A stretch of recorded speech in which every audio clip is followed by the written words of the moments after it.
Well, good afternoon, ladies and gentlemen, and welcome to the headquarters of the Australian Rugby Union. I have great pleasure in introducing you to Bill Pulver, the newly appointed Chief Executive Officer of the Australian Rugby Union. The ARU have conducted an international search for the new CEO with over 50 candidates interested and 14 finally interviewed. We were looking for a Chief Executive who had a number of skills, primarily being the following. Firstly, proven success as a CEO in a commercial sense. Secondly, international experience. Thirdly, a love and understanding of the game of rugby. Fourthly, experience in the sports marketing and media arena. And fifthly, good communications capabilities. Bill brings all these attributes to the role. He has a proven track record of commercial success, having been a CEO of companies in Australia, Japan, the UK and the United States. He has been president of the NASDAQ-listed internet media and market research company, Net Ratings Inc. He's been chairman of Rugby.com International, a global leader in sports marketing research. Most importantly, however, is that Bill has grown up with a love of the game for rugby. He was a credible player himself, gaining representative honours at school and playing for the University of New South Wales. He's been involved in junior rugby as a coach and as an age group administrator at the Mossman Rugby Club. He's also seen his son Angus play last year for the Australian Schools rugby team.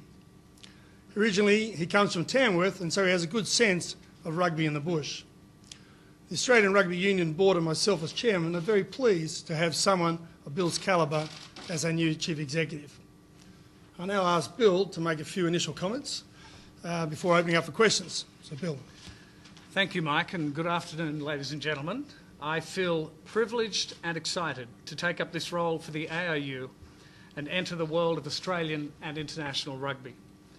For 20 years, I have been a chief executive in a diverse range of industries, and now I have the opportunity to focus my efforts on this great game, the game I love. Today, there are many exciting investment opportunities that are capable of igniting growth in our game. However, the success of our financial model relies on a passionate and participative supporter base.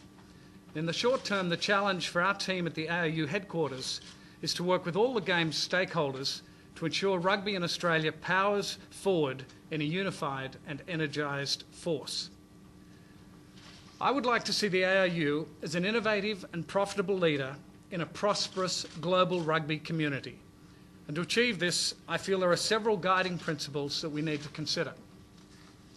First, never forget that we play a team sport for fun, fitness and friendship. Next, acknowledge that in our game, values such as character, integrity and team first are paramount. Communicate and collaborate relentlessly with all stakeholders to ensure a united approach to achieving our objectives. Support every effort in community rugby to expand participation in the game, including a focus on encouraging the involvement of women. Embrace rugby sevens as a major growth opportunity. And in a world where supporters are distracted by an endless range of entertainment options, we must aim to constantly enhance our entertainment experience. And finally, and most importantly, we must maintain a high-performance culture to be the #1 team in the world. You know, I'm 53 years old, and I think I've finally discovered what I wanted to do with my life. I have, for the last 20 years, been a chief executive working in a very diverse range of industries, and now I feel incredibly privileged to be able to take those CEO skills and apply them to the game I love. I am convinced that rugby has an extraordinary future in Australia, and I'm looking forward to being part of the team that's going to make that a reality. No, my family are all rugby tragics. You know, you will regularly see the entire Pulver family out watching rugby, so they're probably at home watching this, licking their lips with excitement.